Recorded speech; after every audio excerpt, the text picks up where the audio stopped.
Yes, so I just started the recording just so everyone knows. But yeah, we can start from the top. So the MCLA Institute for the Arts and Humanities is a 3-year grant-funded initiative, and basically what we do is we work to promote IDEA, which is inclusion, diversity, equity, and accessibility on campus.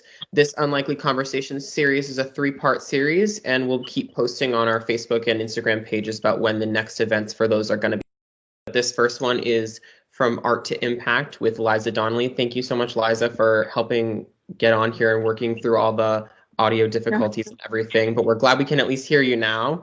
And then, so I'll throw it over to Drew. As I mentioned before, Drew Thomas is a visual artist who works in many different digital fields such as illustration, design, painting, and animation. He's currently a graphic design student at MCLA and is the graphic design intern for MCLA-IAH. And so, Drew, I'll throw it over to you, and then I'll read Liza's bio. Thank you. That was a great introduction. I don't have much to add. I just want to thank the team for giving me this opportunity to conduct this interview, and thank you, Liza, for taking the time to be here. I know it's been really frustrating so far. So we can go ahead and move into the slides. You know, I do have the app that is downloading. If that works, do you want me to let you know, or are we just going to continue with audio? I think we can just continue with audio just for the sake of just trying to make sure that we don't lose you again. So we'll just continue with audio, and we're going to show the photos now on the screen that you sent us earlier if you have specific things you want to comment about those photos. But we just put them into a slideshow. And so I'll read your bio, and then I'll throw it over to you to just kind of describe more about your background and where you want to go, and we'll go from there. So. Okay. Liza Donnelly is a writer, visual journalist, and award-winning cartoonist with the New Yorker magazine, where she has been drawing cartoons and writing about culture and politics for 40 years. She is also a contributor for CBS News and CNN and writes for the New York Times and CNN opinion pages. She is a designated top writer and cartoonist for Medium in Politics and Feminism, where she writes and draws a regular column. A self-described feminist, Donnelly is the author of Funny Ladies, the New Yorker's greatest women cartoonists and their cartoons. She's also known for her popular TED Talk, Drawing on Humor for Change, and many appearances covering political conventions and debates, award shows, and more. Liza most recently had a solo exhibit, Comic Relief, on display at the Norman Rockwell Musuem. For more about Liza, you can go to her website at lizadonnelly.com. So thank you so much, Liza, for being with us, and feel free to add on to that as you'd like. Oh, thank you. My pleasure. Well, that covers a lot. Thank you.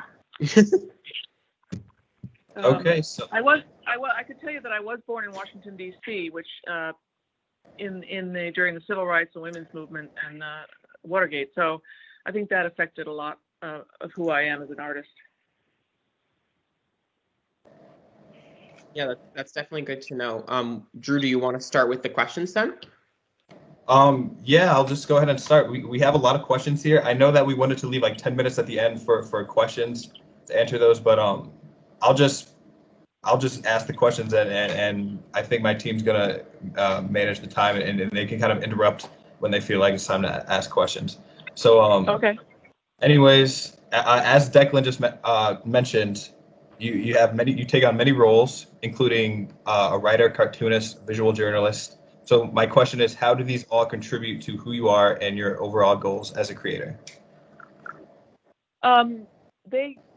They all work together. They started out with one focus when I was young, which was cartooning. I did not think I could write, but I began drawing at age 6, so I was very comfortable with drawing, and that's always been the case. But then I learned that I could write, and actually captions in cartoons are writing as well. But I write longer form now too, because it sometimes complements the cartoons. If I'm doing a column, I can add drawings, or the writing is informed by the drawing and vice versa.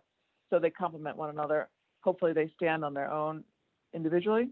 And then the visual journalism is a relatively new, even though I think all the drawing I've done over the years is visual journalism in a way, using a digital method now, and connecting with social media is a new form of visual journalism. And again, it's just another extension of what I've been doing for 40 years in my mind. Okay. Yeah, that kind of leads into the next question, how you mentioned how you use like art in place of words. but the question is like, what motivates you or inspires you to make art, and how do you go about making it? Mm-hmm. Or That's a in great other question. words, Yeah. yeah. What? Go ahead. In other words, like, what stimulus in society brings you to create your art? Uh-huh.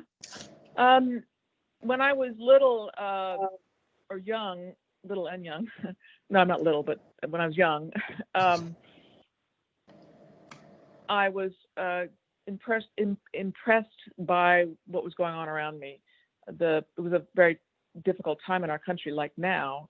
Not even. I mean, it was not as well. It was like now, actually, in the 70s, 60s and 70s. So I was drawing already, but I saw other cartoonists, political cartoonists, and I thought, well, maybe I can do that. Maybe I can do that with my art. I just really wanted to be of some use. I wanted to be helpful.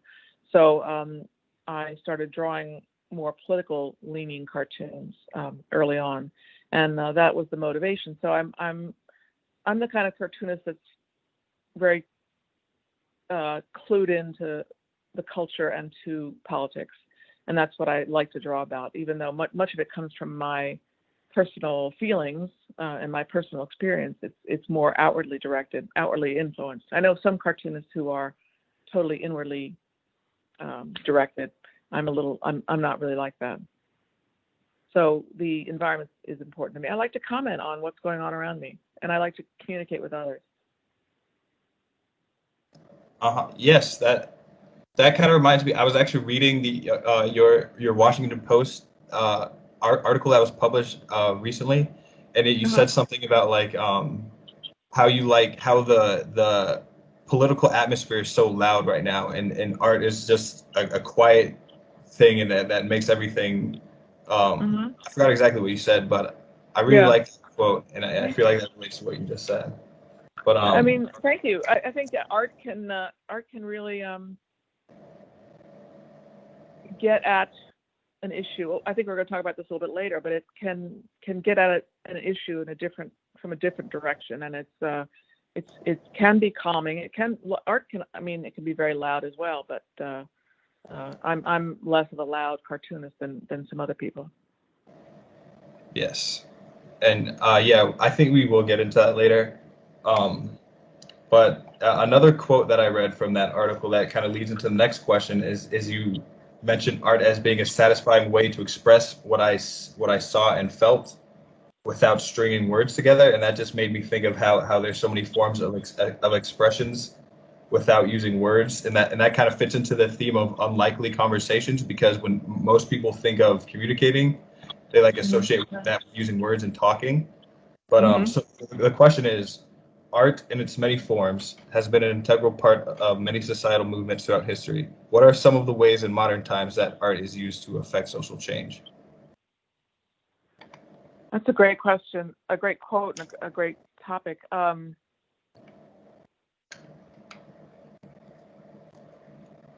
me think how to answer that. See, I started drawing when I was little, and I was really shy. So for me, it was a way to communicate with others without having to say anything. So that's how I started. So I early on learned how art or my drawings could make people feel something, or laugh, or smile, or whatever. So that's where my beginnings were with that. But throughout history, if you just look at so many periods of art, and Norman Rockwell's there as well, artists have used art to talk about what's going on in politics or in the culture, and it's a way to access trends or ideas that can get to people, because I would say everybody likes cartoons and drawings, particularly. Cartoons, they want to look at them, so you've got their attention, and they're interested. People are they're a little more suspicious of words sometimes, I think. So, but they warm to art, they warm to cartoons. So you can talk about things, and you can share things, and you can point things out to them that maybe they haven't seen before. Like some of my early influences were Saul Steinberg, not particularly political, but he was sometimes comments on the human condition. Or Ben Shahn was a very political artist, a line artist, mostly a poster artist, a socialist realist. Who else? So and then of course the political cartoons of the century, like Thomas Nast from a couple centuries ago. He brought down this corrupt ring of politicians in New York, Tammany Hall, and did it by ridiculing Boss Tweed. And then more recently in the Watergate era, Herb Bloch, the cartoonist for the Washington Post, would draw cartoons about Richard Nixon that were they were not so much ridiculing Nixon as much as getting at what he was doing and making us see the corrupt things that he and his administration were doing. And that, combined with the reporting from the Washington Post, sort of brought, shone a light on Nixon and brought him down eventually.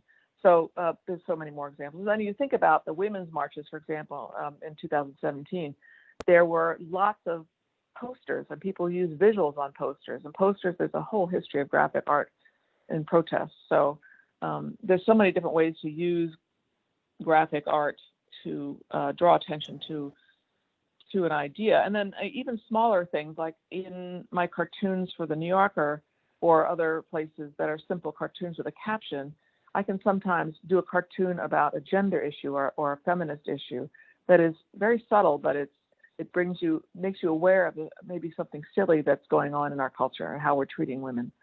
So it can be pretty a strong, powerful, loud idea in a drawing, or a subtle thing that make people stop and think, oh, isn't that interesting? I didn't really think I was doing that. You know what I mean? So that's a long answer to your question. No, that was a great answer. And there's so many good examples there. And I just want to mention, while we're on the topic of like visuals, comics, and posters, and all these different types of media that can cultivate social change. So I have to mention this because last night something happened that never happened before, and I'm sure like the students in this call will know this, but Congresswoman Alexandria Ocasio-Cortez, she she played one of the most popular video games right now called Among Us with like the top gamers, and I think that's just a great example of how, because movies and art and other kinds of media and games, these are also like kinds of forms of art, and she like used that platform to encourage people to vote. And I feel like in modern times there's so many new ways of using art. Yeah, no, I use Twitter a lot. I use Instagram a lot just to get not even funny cartoons, but just drawings out that say something about what's going on, like vote or Black Lives Matter or something. It doesn't take much sometimes these days, but it doesn't have to be a hugely well-crafted idea. It just has to be an image that somebody wants to share with their followers. So yeah, that's great. And comics too. There's so many great comic artists doing sequential art about what's happening. So yes. Mm-hmm. So I also want to talk about your book. How does your book Funny Ladies contribute to the message that you tell in your art? Well, it's just part of the mix, but it's very much a part of my feminist leaning, and that I wrote that book 10 years ago because I wanted to find out more seriously why there weren't more women drawing cartoons, because there were not a lot when I started, and so I looked at the New Yorker magazine to see, and I did a lot of research. I went to the archives and spent a year reading and researching, and to find out that there were women drawing cartoons in 1925 when the magazine started. And that was really exciting to find that out. But the book talks about the history of the women at the magazine and various women who started there and then they left. And then in the middle of the last century, there were no women. And now there's a resurgence of women drawing cartoons at the New Yorker. So it was just it's a written history that I created. And I'm actually doing the updated version that's going to be out next year, because there's so many new women at the New Yorker now that I wanted to write about that and why that is. So part of my activism is trying to shine a light on women women cartoonists and women who want to use humor for just expression. And in my lifetime, it's just gotten so much better for women and for people of color too. So that's how that works. and I do a lot of cartoons about women's issues as well. Mm-hmm. Mm-hmm. Well, while we're on this topic, how do you feel being a woman has affected your career, and how do you feel this has shaped your lens as an artist? That's a really good question. Because when I started out as a cartoonist drawing in my youth in high school, I didn't. I mean, of course, I knew I was a woman. We didn't talk about identifying as a woman. There were men and there were women in my youth. But I knew I was a woman, but I really liked to draw. And what drawing helped me do was my identity I was an artist. I was the one in the class who drew. I was the one who did cartoons. And so it allowed me to be different. It allowed me to, which I liked. I didn't want to be defined as a girly girl because I wasn't a girly girl. I liked, I liked going to baseball games. I liked fishing. I liked all those, sort of, they could be gender neutral activities now, but back then they were more segregated men and women activities. And I didn't want to do that. I wanted to be my own person. I wanted to do what I wanted to do and draw cartoons. So that helped me do that. And also it was a time when gender was being, was more of, was getting better things were getting a bit better for women in the 70s. So let me get back to your question. Being a woman. So I didn't think of myself as a woman cartoonist, and I still don't. I never have. I'm just a cartoonist. I happen to be a woman. It wasn't until right before I wrote Funny Ladies that I began to seriously wonder why there aren't more women. And I wrote Funny Ladies, and started to realize that I wanted, because I am a woman and I'm a feminist, why don't I use my cartoons more for that? Why don't I bring that to the table? Why don't I talk about these subjects about women's rights from my perspective, because I am a woman? And so I started doing more cartoons like that, some for the New Yorker, but mostly for the internet by then. And I started doing more cartoons about international women's rights because I was, like all of us, we were becoming way more aware of it because of the advent of the internet. We learned more about what was going on around the globe in ways that we had never before, I think. And I read a story about women in India and the rape culture over there, and I started doing cartoons comparing it to the rape culture here in the United States, and feeling that there are similarities all over the globe, that women have these things in common, and that's what I began to focus on for a while. That it's a global problem for women, and to different degrees depending on where you live, of course. Mm-hmm. Yeah, that's a great answer. Are you not done? You. I'm sorry. Okay. I think I'm done. Yeah, no, that's I feel like I feel like a lot of visual artists can relate to that. Certainly I can. Like, just when I started making art, it was like I just made art in ethnicity or sex had nothing to do with it. But as I get older and become more aware of of who I am and what's going on, I feel like I have more responsibility to have that be at least a part Yeah, I think when I was in my 20s, I was very aware of like Gloria Steinem and the second wave of feminism. I said, that's great.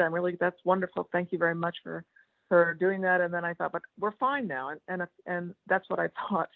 But of course, I learned better. As you get older, you see things more clearly, and you have life experience, and you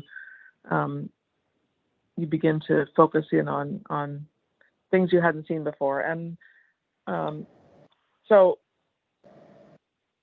yeah, I think that's all I have to say about it. I mean, yes. I probably could talk longer, but I don't. Not right now. I don't think I have any more right now.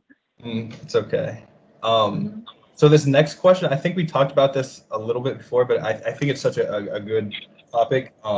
So art as a universal language can reach a much wider audience. What are the benefits of using art to achieve this goal, and how does it affect your approach?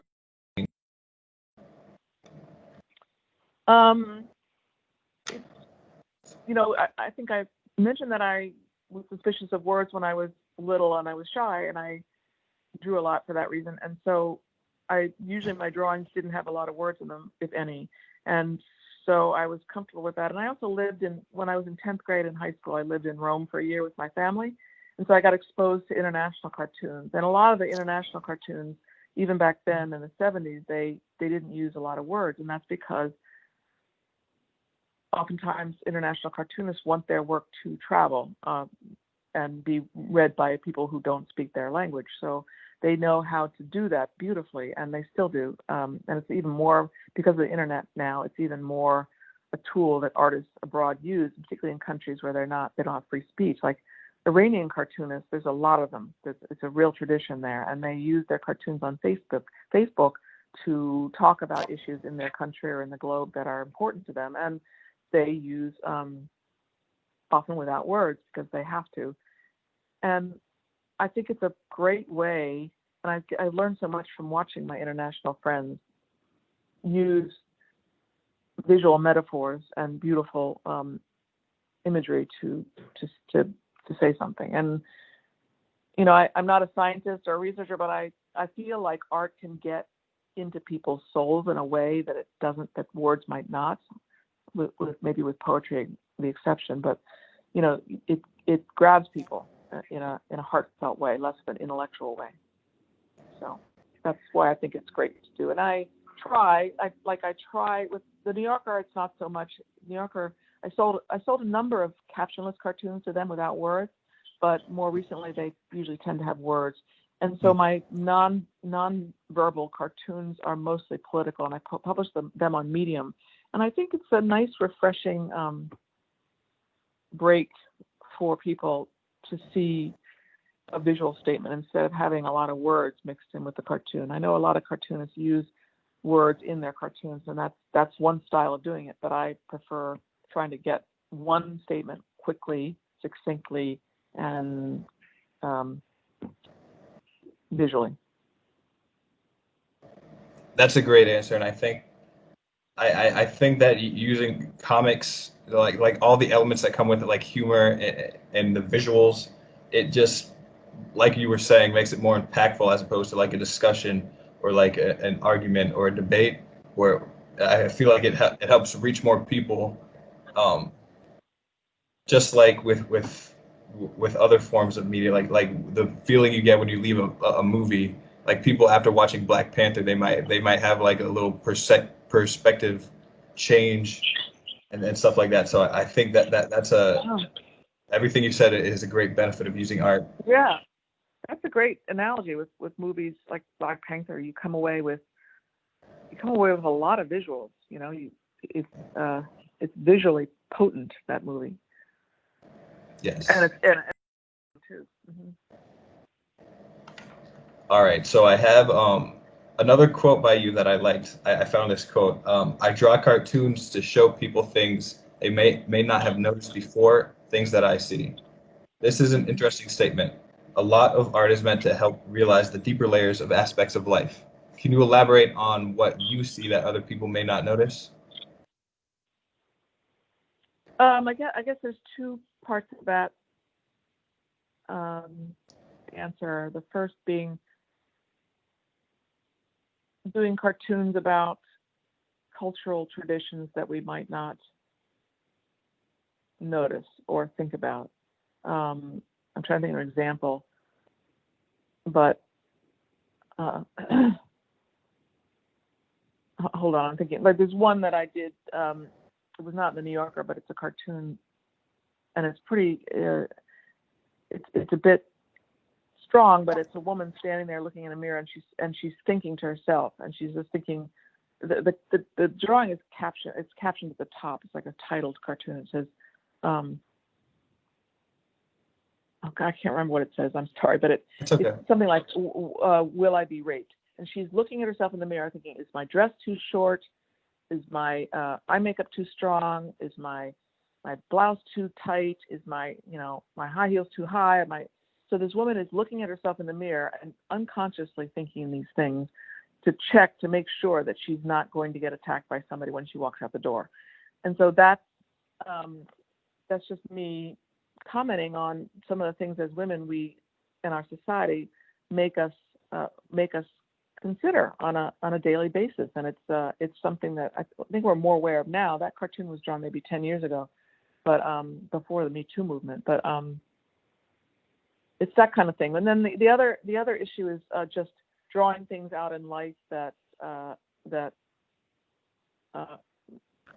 like to notice when I do these visual journalism gigs. I go to the Academy Awards and I draw if there's a famous person there, I'll draw that famous person, but I'll also draw, at another time, I'll draw the person that's taking out the trash or painting the sideboard, fixing up the artist that's fixing up the sideboard on the red carpet, or, the people making the food. And so it's like trying to shine a light on all aspects of something that's happening.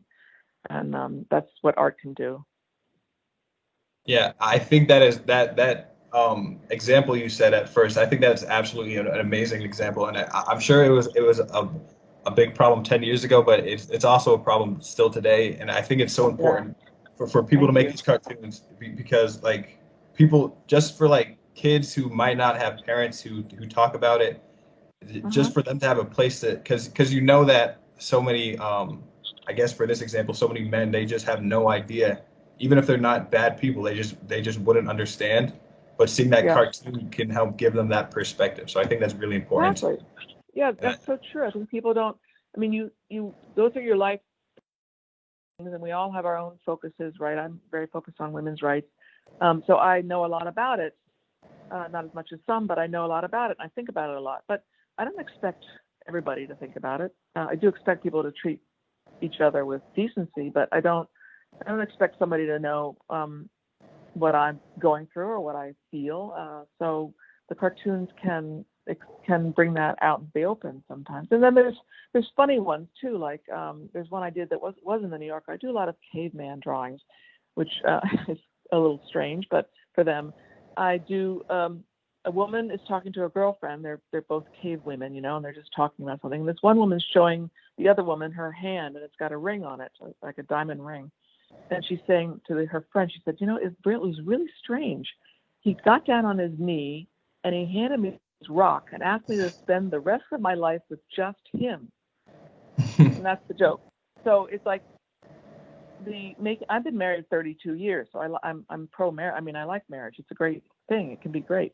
But the traditions that we follow sometimes can be pretty silly, I think, and that's why I like to draw things like that.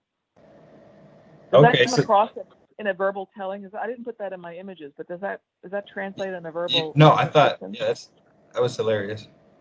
Okay, thank you. So I'll just skip to this question since we're talking about it. What is the role of humor in your work, and how do you feel humor fits into the major scheme of arts, and how can this help to impact social change? Wow. Well, I mean, everybody loves to laugh, I think. That's the thing with humor.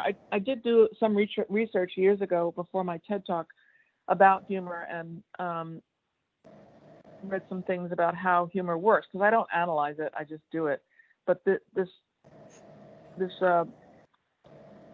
researcher, scientist, I'm not sure who it was, said that one way that humor works is that it takes what we know and it twists it. It makes it unexpected, makes something different about it. Something that we take for granted, or that we're very comfortable with. And then when you do that, it elicits a laugh. So that's how humor can make you laugh. It gives you something unexpected. So that's how I use humor sometimes in my cartoons. That like that caveman drawing. It's more like, well, it's unexpected for her to say that. Excuse me. But it's funny, and it's taking a tradition, something that we know, and makes it different and odd. So I guess that's how humor can help people see. And like if you twist something, if you twist a given, then you'll notice the given more clearly. If that makes any sense. Yeah. And so then you can take a cultural or societal norm and poke fun at it by making fun of it. You can make fun of it and make us see how it might need to be something that needs to be changed or altered or upgraded, you know? Yeah. That's how humor and art. I mean, I love humor and art. I'm trying to think of an example of a fine artist that uses humor, but there's a lot of them, and I love it when I see them. Nobody's coming to mind right at the minute, but there's visual lightness, like Paul Klee or David Hockney. Strikes me as sort of humorous, and they're not political artists necessarily, but they're artists that have a light sort of can have a humorous touch. But Saul Steinberg, if any of you have not seen his work before, it's really visually funny, but also thought-provoking. Yeah, everything you're saying it kind of like reminds me. I watch a few comedians, and they all, when they talk about like their philosophy of being funny, they talk about how they poke fun at social norms or things that are like more serious issue, and they get people to see like another side or like another reality to it. Yeah, exactly. Yeah, that's true. I think comedians do that a lot. I think that's true. Yeah. So that kind of leads into this other question that I have, which is based off this quote that I really like by an artist named Charles Bukowski. He says, "Art is just a simple way of saying a hard thing." Do you agree with this statement, and does this apply to your work? I think so. Yeah, a different way of saying a hard thing. A simple way. Simple way. Because that's just essentially what like a comic is. I think. No, I think I would agree with that. At least my work, because my lines are simple, my drawings are simple. Sometimes they have a complex idea underneath them, but and I think that's what I said earlier, perhaps, that people would rather look at a cartoon than a 3-page op-ed piece. They both can come to the same point, but the cartoon says it in a stripped down way, perhaps. Yeah. Okay. Well, I am looking at the time here. I don't know if we're planning on going over or anything, but one question I think it's important to ask is, what advice would you give to artists who want to impact their social environment through their art? Wow.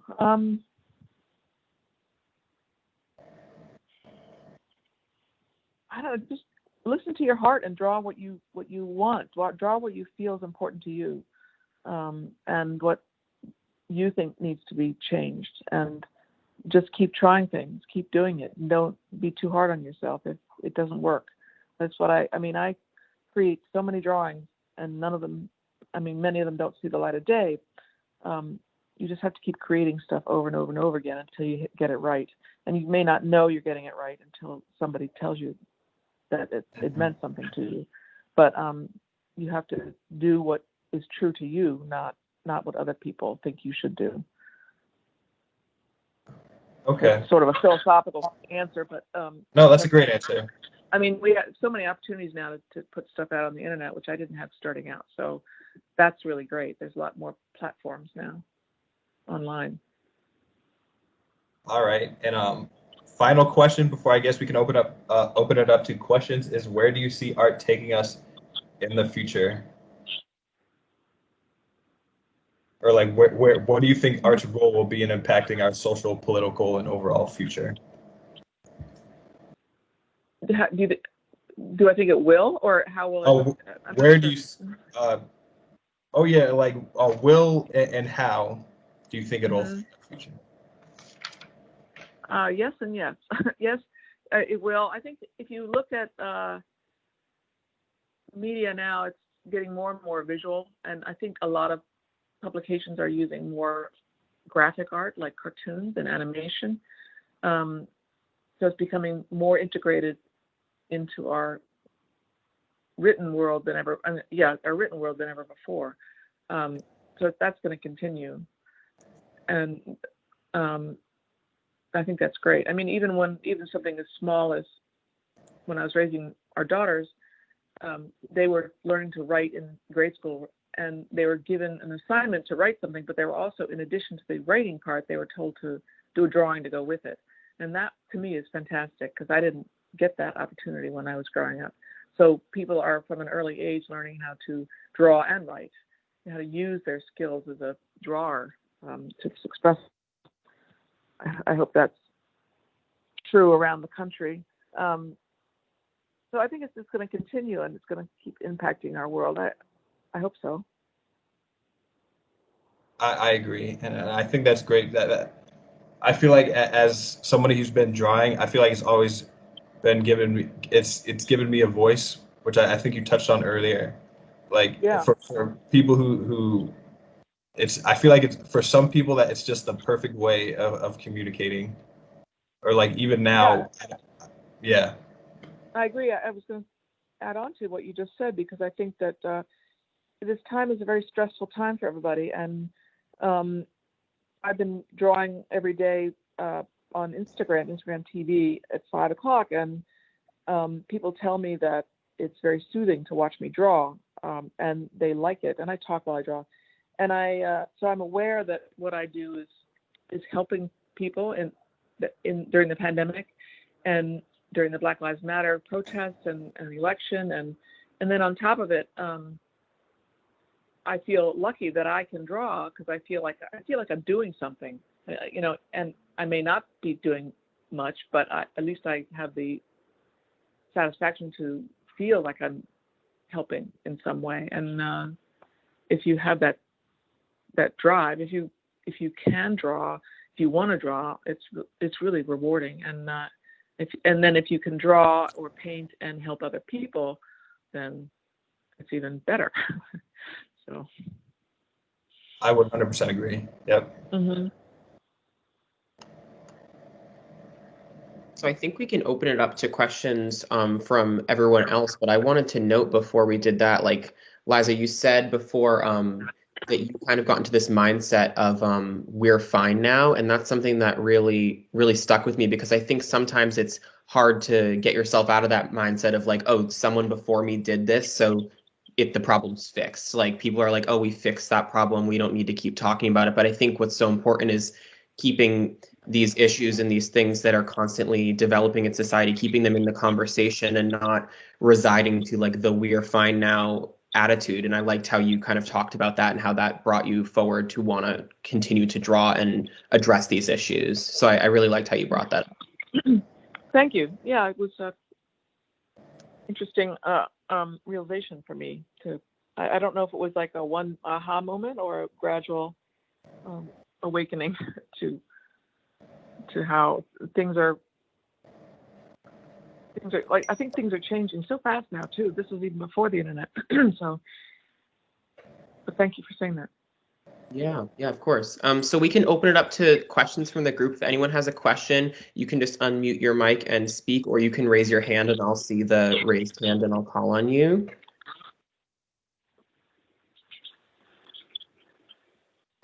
Lisa. I was just checking you out on Twitter since you mentioned that, and you now have a new follower, which is me. Okay. And I'm just loving the that you're documenting everything and anything, and looking at the Washington Post describing you as a chronicler and connector of our lives. I love that. Thank you. But my question is, I know, with the exhibit you recently had at the Norman Rockwell Museum, I was reading just now on Twitter that you are the first artist that they allowed to work in Rockwell's studio since he passed away. And I would love to hear from your perspective what was going through your head. What was that experience like? Yes, it was quite an honor. I don't know, and I didn't ask them about that. Like, it was just, we were in the studio that day, and it became clear, like, oh, I'm the first artist to be in here drawing since he died. I don't think it was like maybe they just hadn't thought of that before. I'd have to ask them, but it was quite a moving experience. You know, I've known about Rockwell since I was little and admired his work because even though it seems quite different than mine, it's not. There are some similarities. It focused on people and on tradition and on the little humorous moments in time, or exchanges between people that he focused on for his covers for the Saturday Evening Post. So when I was there, and also he did work about civil rights later and after he left the Post. So, and that's an important time period to me as well, the civil rights era. So his social justice paintings are really fantastic and very powerful. But being in his studio and drawing was very, very meaningful. I don't know what other words to put on it. It was I had chills. I felt I tried to get to know him. I read his autobiography beforehand. I tried to get to know him a little bit more. His autobiography is all about his work, and I love it. So it was kind of a meaningful couple of hours for me, being there and drawing and trying to connect with him and trying to understand who he was just by being in his studio. Thank you. Mm-hmm. Does anyone else have anything they would like to ask Liza about her work at Norman Rockwell or in general, or just social change through art?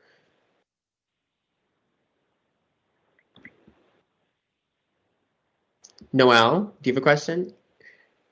Yes. So while I've been scrolling through your website, and I was wondering, because I'm looking at several pieces that are really speaking to me, and I was wondering, what was your process during that? Like, do you think of the idea first, or do you just create and see where things go? Mm-hmm. Great question. Style? Yeah, it's a good question because it's often comes from different directions, so it's hard to know. It sometimes just is a visual first, but oftentimes it's a thought, like I want to draw something about this subject, or sometimes it's a word that somebody is using in the culture that I pick up on that I want to use in a cartoon. Just use the word or the idea behind the word. So what you do is you just sit at your desk and doodle and draw, and over the course of the week you try to do a cartoon or two every day. I'm not always so good at that, but and so things accumulate, and so because you can't force it, you can't sit down. Sometimes our ideas come quickly, but more often than not, it's a process of almost sometimes random accidents of a word on a page that you've written down, connecting with this drawing of a person sitting at a piano. You know, you just don't know what's going to happen, and it's not an easy answer. Sorry to give you the runaround, but that's how that goes. And I don't think I'm alone with cartoonists.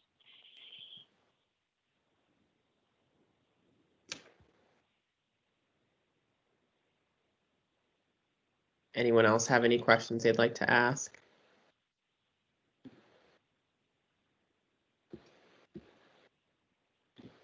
I'll keep an eye on the participants to make sure no one has any questions, but I just want to say thank you to Drew and thank you so much to Liza for being here and talking about this, because I think this is something that's so important, and like what's so unlikely about this conversation is getting the opportunity to talk to someone like Liza, and Drew being able to kind of facilitate that conversation as another person who's interested in art, but also just talking about the importance of how we can use art as kind of a device to activate social change. So I just want to thank you so much for talking with us about that and just having a conversation today.